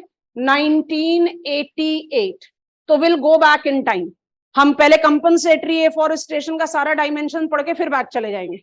So first block that was Forest Conservation Act gave us compensatory afforestation. ठीक है, लेकिन first 7 years of its implementation, we were not developing the desired result. There was thus this forest policy asking for making forest conservation more participatory and more conservation oriented rather than revenue oriented. Revenue का logic समझो. Every user agency who is willing to divert green for non-green purpose. मुझे highway develop करना है, मुझे एक airport develop करना है, मुझे एक पावर प्लांट डेवलप करना है. I might require land which is forested. I'll be diverting that land. Was required to pay of the area that they have diverted. So एक फोकस कहां पर था? Revenue. So National Forest Policy 1986 attempted what? दो चीजें. तो यहां पर हमारा फ्लो चार्ट का 2 पार्ट बन जाएगा. एक, to enhance participation. I'm writing it like this. Enhance participation. That is the reason. एक बहुत इंपॉर्टेंट इंफॉर्मेशन है, अपने दिमाग में रखना, डिटेल्स समझा देंगे यहां पर. India started social forestry in 1976. Social forestry को एफॉरेस्टेशन में इंटीग्रेट करा 1990 से under the provision of joint forest management guidelines. Joint forest management guidelines 1990 marked participatory forest conservation. तो कंपनसेटरी एफॉरेस्टेशन ब्लॉक 1 हो जाएगा और सोशल फॉरेस्ट्री ब्लॉक 2 का part 1 हो जाएगा. और दूसरा क्या प्रोविजन ऐड कर रहे हो? रेवेन्यू ओरिएंटेड नहीं होना चाहिए फॉरेस्ट कंजर्वेशन. क्या होना चाहिए? Conservation oriented. That marked the beginning of integrated forest management scheme, IFMS. Star mark डाल रहे हैं. Is the most unique dimension of forest conservation in our country. जब यहां पर पढ़ोगे तब पढ़ोगे फॉरेस्ट फायर, और जो न्यू रिपोर्ट है वो बता रही है सबसे challenging aspect of Indian forest is forest fire. We have registered maximum number of forest fire in last 2 years. Forest report biennial होता है. IFMS is the only program that is not oriented towards increase the area under green. It is quality control measure of forest. Once we are done with it, then we add column number 3 and final. What is column number 3? It is National Environment Policy 2006. तो फिर से एक बड़ा leap ले लिया. 1988, 1990 से leap ले लिया 2006. National Environment Policy 2006 talked about historical injustice. Column 1 में चले जाओ. आपने पहले फॉरेस्ट कंजर्वेशन को बिल्कुल रेगुलेटरी रखा कि मतलब जो एयर कंडीशन ऑफिस में बैठे हुए हैं वो डिसाइड करेंगे कि फॉरेस्ट कंजर्वेशन क्या है. आपको रियलाइज हुआ without the grass root participation forest conservation नहीं हो सकता. कॉलम 2 में जंप करो. Then you started integrating traditional forest dweller. आप भी आ जाओ फॉरेस्ट कंजर्वेशन में. But what about their rights? We never gave recognition to the rights of the traditional forest dwellers on their forest land and forest. This historical injustice overemphasized in the Environment Policy 2006. Automatically में जो 4th component दे रहा है. आप सब समझ गए हम किसकी बात कर रहे हैं. So here comes Forest Rights Act 2006. तो ये भी तो प्रोविजन हो गया ना फॉरेस्ट कंजर्वेशन का. एंड मैनग्रोव्स फॉर फ्यूचर, जगह इसलिए पूरा नाम लिख दिया. और जब आप मैनग्रोव्स फॉर फ्यूचर पढ़ते हो तो इतनी लंबी लिस्ट है इसके साथ. CRZ notification, ICMBAs, ICZM, ICMBAs important coastal marine biodiversity area, ICZM integrated coastal zone management, वो सब के सब हमारे राडार पर आ जाते हैं. तो हम बबल बना रहे हैं. What are the domain of forest conservation in the country? बिल्कुल कलर चेंज करके बबल बना रहे हैं. Forest conservation in country is champas. Forest conservation in country is social forestry, is integrated forest management, is Forest Rights Act, and it is MFF, Mangroves for Future. It is IUCN's regional initiative. And mind it, all these bubbles are is equal to, थोड़ा सा adjust कर रहे हैं class, green India mission. सुना है नाम? आप एक बहुत इंपॉर्टेंट टॉपिक को कवर करने जा रहे हो. Green India mission is the one of the 8 missions under NAPCC, national action plan on climate change. कौन से फ्लैगशिप लॉ के अंदर आता है वो? EPA, environment protection act 1986. तो NAPCC के 8 मिशन मोड प्रोग्राम में एक का नाम है ग्रीन इंडिया मिशन. अभी इसमें बहुत सारी चीजें आपके नॉलेज में नहीं आ रही, कोई बात नहीं. बोल्ड हेडिंग बनाओ फॉरेस्ट कंजर्वेशन और इसको कॉपी डाउन करके हमें गो अहेड दो. ये आपका बेस फ्लो चार्ट रहेगा. Yes Ashish, absolutely right, but this is only one of the reason. इस टॉपिक को समझने के बाद हमें एडिशनल थैंक यू चाहिए आपसे. 500 पेज को आप 5 पेज में कन्वर्ट करोगे. Just try to be very clear with how you are writing it. कोई भी डायमेंशन छूटेगा तो एग्जामिनर डेफिनेटली मार्क्स काटेगा. पहले कॉपी डाउन कर लो. Let it be IFMS. अभी ऐसे ही लिख लो, नहीं भी समझ में आता है तो भी लिख लो, हम बता देंगे उसका details. When we'll take the details. You are asking NAPCC somewhere. NAPCC के 8 मिशन मोड प्रोग्राम है, उसमें से एक प्रोग्राम है green India mission. So right now we'll be learning Green India Mission silently. Forest conservation का मतलब ही है green India mission. Ashish, National Green Tribunal functions in the domain of Environment Protection Act. Thus, it will have its implication in every domain, but definitely not exclusively with forest conservation. NGT EPA के अंदर काम करता है. Mangroves for future. Yes, लिख लिया. अच्छा, one by one column को understand करते हैं by writing the quick bullet points. Forest conservation in India. इस फ्लो चार्ट को अपने रेफरेंस पॉइंट के लिए रखेंगे. After you are done with it, आप यही फ्लो चार्ट दोबारा से रिकंस्ट्रक्ट करना with the added information that you will be grabbing. यही रहेगा आपका बेस. आपका आंसर कभी आपके हाथ से नहीं जाएगा. Okay, forest conservation in India.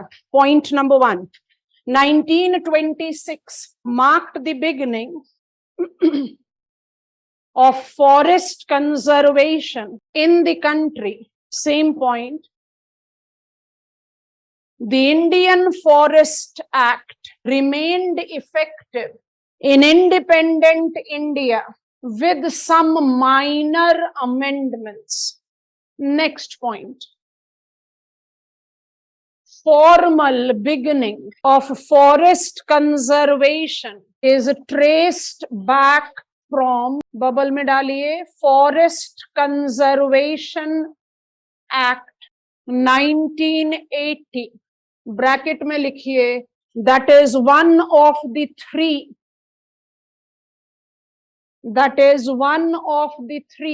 flagship laws regulating the functioning of MOEFCC. Next point. FCA, Forest Conservation Act. FCA, create block number 1 with it. 1 लिख लो उसके सामने. FCA marked the beginning of, bubble में डालिए, compensatory afforestation.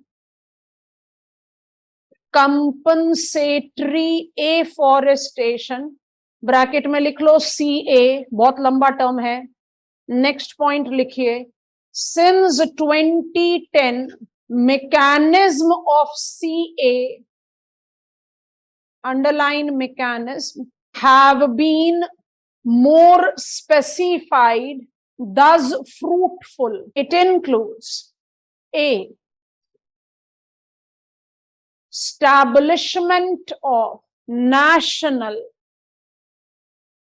Champa, CAMPA, bracket में लिख लो. पहली बार नाम लिख रहे हो तो पूरा लिख लेते हैं.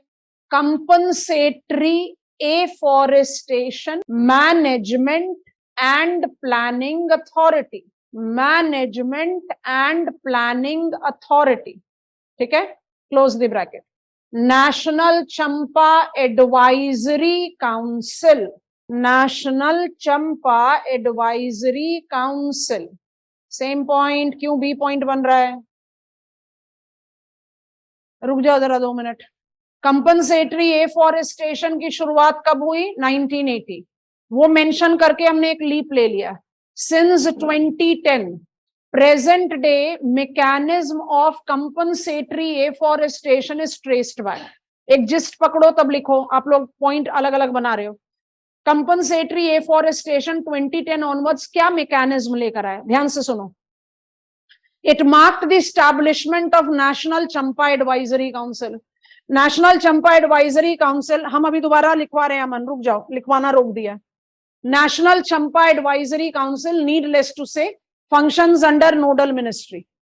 What is the responsibility of National Champa Advisory Council? This council is having the responsibility of collecting compensatory afforestation fund. Fund का क्या नेचर है अभी थोड़ी देर में समझा रहे हैं.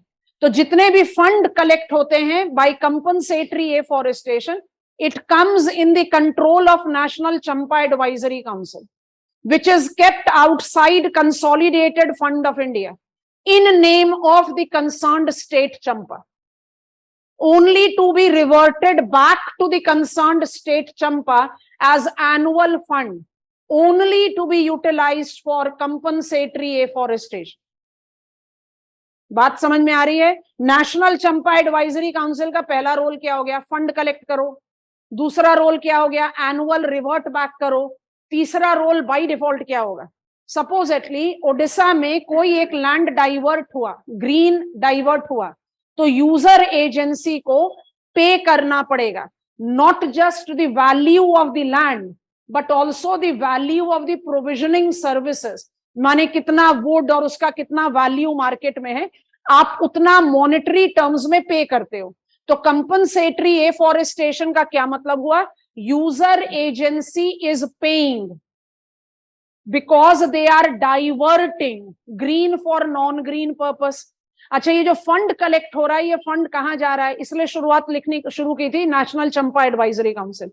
नेशनल चंपा एडवाइजरी काउंसिल ने वो फंड कलेक्ट किया, will keep it outside consolidated fund of India in name of Odisha state government। Her state में अभी भी चंपाज नहीं है, तो एनवायरमेंट डिपार्टमेंट है या और कोई other department which is taking care of it, so it is kept outside consolidated fund of India in name of the state CAMPA. पहली रिस्पॉन्सिबिलिटी नेशनल चंपा एडवाइजरी काउंसिल की। दूसरी responsibility, that money is reverted back to Odisha state government as annual fund, making sure कि Odisha state government department Champa, if it is there, is using that fund only and only to generate new green।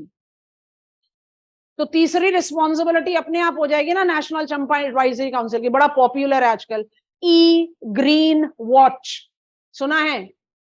National Champa advisory council is running the program called electronic E green watch. क्या काम होगा भाई? कौन monitor करेगा कि जो fund वापस गया उसको फॉरेस्ट में ही इस्तेमाल हो रहा है कि नहीं? So monitoring, evaluation is also done by national Champa advisory council. बात समझ में आ रही है? In spite of these fold duties that national Champa advisory council has, कितना इंटाइटलमेंट है नेशनल चंपा एडवाइजरी काउंसिल को to spend the money collected for compensatory afforestation? 5 से 10% से ज्यादा नहीं। मतलब of the total collected fund for the compensatory afforestation, National Champa Advisory Council cannot spend on its operation more than 5 to 10% of the total fund. What are we making sure?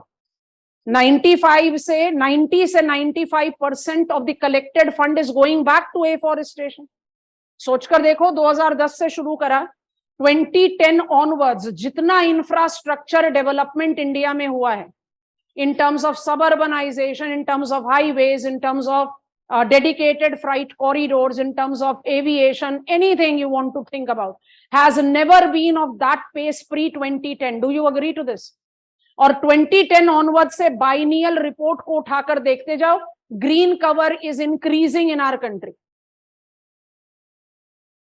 Diversion नहीं हो रहा है, but compensatory afforestation भी हो रहा है। It is for the first time 2021 जो report है हमारा फॉरेस्ट का, उसको पहली बार यूएनएफसीसीसी ने डिस्कार्ड कर दिया। UNFC, I hope you have read about it, अभी बिल्कुल रिसेंटली न्यूज़पेपर आइटम है। यूएनएफसीसीसी कहता है जो इंडिया रजिस्टर कर रहा है अपने रिपोर्ट में कि हमने ग्रीन कवर इंक्रीज करा है, इट इज टू अनरियल। पहली बार है जब United Nations framework convention on climate change have discarded Indian report of increase in green. इससे पहले 2019 में चले जाओ, 2017 में चले जाओ, 2015 में चले जाओ, ग्रीन की इंक्रीज को किसी ने भी क्वेश्चन नहीं करा। तो वी कैन इजिली जस्टिफाई कि ठीक है, it is increase of the green in spite of diversion. तो पहला डायमेंशन ऑफ कंपनसेटरी एफॉरेस्टेशन है एकदम फुल प्रूफ मैकेनिज्म, जिसमें कलेक्शन, रिवर्टिंग, मॉनिटरिंग, सबकी रिस्पॉन्सिबिलिटी नेशनल चंपा एडवाइजरी काउंसिल पर है। And National Champa Advisory Council is not entitled to spend more than 5 to 10%. मतलब we are making sure कि सारा का सारा मनी जाए वापस towards afforestation। पहली चीज ये। और जो सबसे इंटरेस्टिंग चीज है दूसरी, as per the present data available with us, approximately 5% of the total area of our country is under protected area। Protected area आपको बताया, डिटेल्स पढ़ेंगे वाइल्ड लाइफ प्रोटेक्शन एक्ट में। 5% माने total land area of the country का खाली 5% है जो protected areas में जा रहा है, wild life refuge, national park, community conservation reserve. We are largest functioning democracy. तो हम ये तो नहीं कह सकते कि प्रोटेक्टेड एरिया को डाइवर्ट नहीं कर सकते। ध्यान से सुनो क्या बताना चाह रहे हैं। In the present mechanism of CAMPA, user agency is allowed to divert the green area within the protected area, provided user agency is willing to pay 5 to 10 times net worth of that green area. Economically suicidal हो गया, land value का 5 से 10 times ज्यादा पे करो और जितना भी ग्रीन का एक मॉनेटरी एसेट कैलकुलेट होगा उसको 5 से 10 टाइम। 5 किसका, जो लेस वल्नरेबल है या जिसमें लेस एंडेमिज्म है, 10 किसका, जो बहुत ज्यादा वल्नरेबल और एंडेमिज्म है। इकोनॉमिकली सुसाइडल हो गया। यहां पर भी काम खत्म नहीं हो रहा। After you have agreed to pay 5 to 10 times, then you need to have mandatory permission from Supreme Court is equal to dare not touch protected area। बाकी बहुत सारा एरिया है उसको डाइवर्ट करो। I hope you are understanding. तो बिल्कुल clear cut prove approach, जहां diversion बहुत मैसिव हुआ है फिर भी ग्रीन कवर इंक्रीज हो रहा है। It is one of the most successful dimension of forest conservation in world. अब समझ में आया? अब लिखोगे तो ज्यादा क्लैरिटी से होगा। अमन, आई एम रिपीटिंग इट, जो भी आपका पॉइंट छूटा है उसको लिखो। Compensatory afforestation, we are writing mechanism since 2010, part A, establishment of National Champa Advisory Council। ठीक है, नेशनल चंपा पहली बार लिखा तो चंपा का डिटेल्स लिखवा दिया ब्रैकेट में। Functioning under the domain of MOEFF, ठीक हो गया, ये पॉइंट लिख लिया सबने? Yes.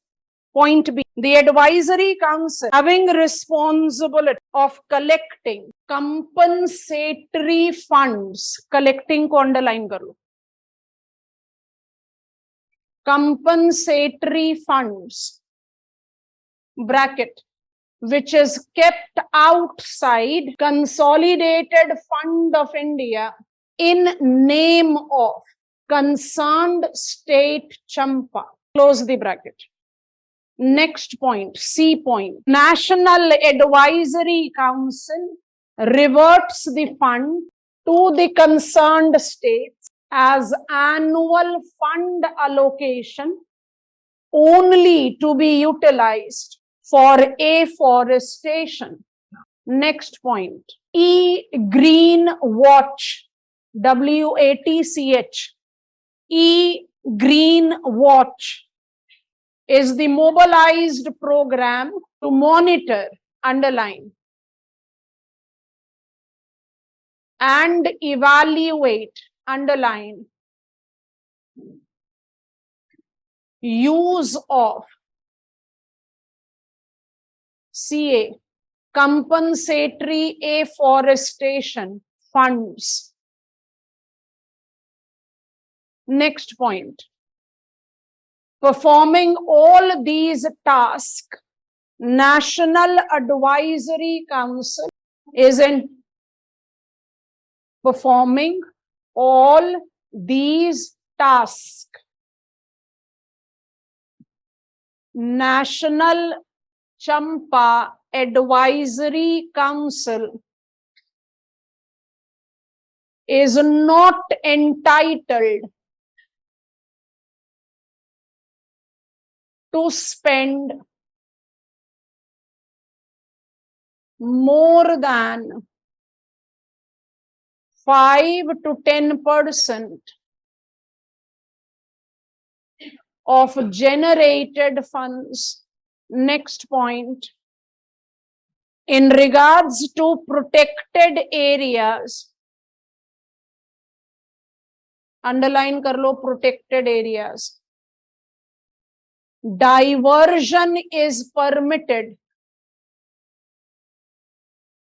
diversion is permitted only when user agency, दो चीजें लिख रहे हो, अलग अलग करके लिखो। First bullet point, agrees to pay 5 to 10 times net worth of to be diverted area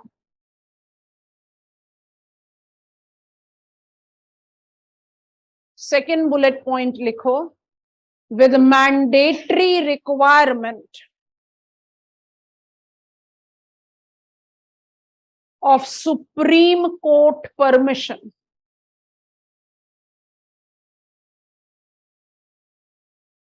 सारे सब पॉइंट्स ओवर हो गए, स्टार मार्क के साथ कंक्लूड करो. The present mechanism of Champa have successfully regulated diversion, thus conservation of forest. एक चीज को हमेशा याद रखना, conservation is not denial of use. Denial of use के साथ कौन सा टर्म जाता है? प्रिजर्वेशन. आप प्रिजर्व करते हो किसी चीज को जब आप यूज को डिनाई करते हो. Conservation is never with denial of use. Conservation is with judicial use. तो compensatory afforestation is a super successful mechanism of conserving forest. आप डाइवर्ट भी कर रहे हो. Can I halt development in name of कि मुझे फॉरेस्ट कंजर्व करना है? India has 53% of her total population in working age group. आने वाले 2 सेंससेस में it is going to increase to 60%. Job seekers को आप जॉब नहीं दोगे तो आप फॉरेस्ट को लेकर क्या करोगे?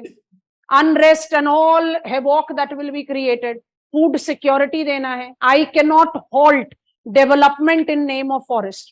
So there has to be the mid path out, and this is without any doubt a successful domain. समझ में आ गया? अब हमें पीछे जाना पड़ेगा, तब हम कॉलम 2 को रोप इन कर पाएंगे. ध्यान से सुनो, 4 टर्म्स बता रहे हैं. जब हमने शुरू करा 1980 में कंपनसेटरी एफॉरेस्टेशन, यस एब्सोल्युटली नमिक्षा, बिल्कुल सही जजमेंट है आपका. बिल्कुल एनवायरमेंट प्रोटेक्शन प्रिंसिपल का producer should pay. We'll be learning that in the other block. Environment principles that India is following in the implementation of directive principles of the state policy. Polluter should pay. Producer should pay का dimension ले लो. That any user agency has to pay whenever they are compensating. Perfect. Absolutely perfect. 5% protected area India like country के लिए बहुत major value रखता है Surendra. We are 2.4% of the total land area and 17.5% of global population. Don't miss out to recall that. And mind it, 17.5% of global population which is yet to be provided with the fulfillment of physical needs. Basic food, clothing, shelter. उस पर अगर country green को increase कर सकती है, it is credible for India. आपको judgment किसी भी statistic को एक थोड़ा सा holistic purview में लेना चाहिए. बहुत क्रेडिबल अचीवमेंट है इंडिया लाइक कंट्री को. अब ध्यान से सुनो, 1980 में शुरू हुआ कंपनसेटरी एफॉरेस्टेशन. उस समय कंपनसेटरी एफॉरेस्टेशन का क्या डायमेंशन था? यूजर एजेंसी कुड पे इन काइंड और कुड पे इन मॉनेटरी टर्म्स. मॉनेटरी टर्म्स में तो ज्यादातर यूजर एजेंसी अग्री ही नहीं करती थी. अगर हुआ भी तो वो फंड कहां गया? अनअकाउंटेड. मैक्सिमम यूजर एजेंसी क्या करती थी? We will be compensating in kind. तो एक एग्जाम्पल से समझो, 10 hectares of green is to be diverted. तो I as user agency have agreed कि ये 10 हेक्टेयर का डेंस फॉरेस्टेड एरिया को मैं डाइवर्ट कर रही हूं. In place of it I'll be ensuring कि 10 हेक्टेयर्स का न्यू सैपलिंग एरिया डेवलप हो जाए. मेरी रिस्पॉन्सिबिलिटी कहां खत्म हो गई? Once I have shown 10 hectares of sapling, who is going to guarantee 20, 25, 30 साल चाहिए उसको बनने के लिए फुल फ्लेजेड फॉरेस्ट? खत्म हो गया वो. मैंने शो कर दिया that I have compensated in kind, I have diverted the well developed green area. वो ग्रो करे कि नहीं, वो किसकी responsibility? I hope you are understanding. तो 1980 का जो कंपनसेटरी एफॉरेस्टेशन था उसमें कोई भी टीथ नहीं था. It was something which was a sort of a name sec kind of domain. जहां पर रेवेन्यू जनरेट हो रहा है तो वो कहां जा रहा है उसका कोई मैकेनिज्म नहीं. Maximum of the user agency willing to compensate in kind. Kind की रिस्पॉन्सिबिलिटी खत्म हो गई. वंस यू हैव शोन ये रहा ना sapling areas which is compensated, काम खत्म. सो nutshell diversion became very rampant, forest cover was depleting, and we, with 7 years of its implementation, had to think about adding something new to the forest conservation. Thus came in National Forest Policy 1988. National Forest Policy 1988, nutshell, talks about 4 terms. Make forest conservation change itself from revenue oriented to conservation oriented, regulatory to participatory. तो कौन से 2 की provision आ गए? Participation in forest conservation and conservation in forest conservation. इसलिए हमारे पास कौन कौन सा प्रोविजन आ गया? Integration of social forestry and IFMS. Logic समझ में आया? Yes, no? आप जब तक ऐसे मिक्स मैच नहीं करोगे तब तक जस्टिफाई कर ही नहीं पाओगे कि क्या कहां लिखना है. कंपनसेटरी एफॉरेस्टेशन शुरू तो हुआ 1980 में, बट हम मैकेनिज्म ऑफ CA की बात कब से करते हैं? 2010 से. तो इन बिटवीन क्या हुआ? इन बिटवीन ये हुए. क्यों जरूरत पड़ी इनकी? अगर कंपनसेटरी एफॉरेस्टेशन अपने आप में इतना सक्सेसफुल था तो हमें इनकी जरूरत क्यों पड़ी? क्योंकि जो ओरिजिनल प्रोविजन था वो सक्सेसफुल नहीं था. तो ये 3 कॉलम को एक एक पॉइंट के साथ पिकअप कर लो. कॉलम 1 क्या है? कॉलम 1 क्या है? रेवेन्यू. कॉलम 2 क्या है? पार्टिसिपेशन. कॉलम 3 क्या है? राइट्स. Yes, no? की टर्म्स को पिकअप कर लो. Definitely when I'm writing answer on what are the provisions of forest conservation, yeah, what are the dimensions of Green India Mission, तो मुझे कौन कौन से डायमेंशन लिखने चाहिए? CAMPA, joint forest management guidelines, IFMS, forest rights act, mangroves for future. मेरा answer अपने आप ही फुल प्रूफ हो गया. वो क्यों डेवलप हुआ, क्या क्रोनोलॉजी है, that is what we have to understand to stick it here. बात समझ में आई?